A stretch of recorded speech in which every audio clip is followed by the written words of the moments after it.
ప్రసాద్ గారి సువర్ణాస్త్రాలతో అలాగే మన గ్రామ పెద్దలు మన గ్రామ ప్రజలందరి ఆశీస్సులతో ఈరోజు మన గ్రామంలో మణిగ కపిల్ దాస్ గారి విగ్రహావిష్కరణ సువర్ణ అక్షరాలతో లిఖితమయ్యే విధంగా మన గ్రామం నందు ప్రారంభోత్సవం కార్యక్రమం జరుగుతుంది. కావున గ్రామ ప్రజలందరూ ఆశీస్సులు ఈ కార్యక్రమంపై ఉండాలని మనసారా కోరుచున్నాం.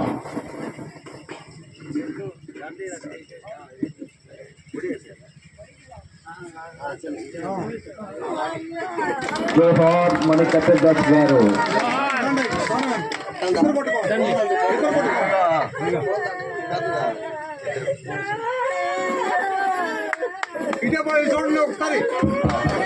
జయమాల్ పవన సతవేర హనుమానికి, శంకరనాచన హనుమానికి, సచ్చిదానంద వాయుపుత్రుడికి, వీరధీర స్వర హనుమానికి, మమ పార్వతీపతే హర మహా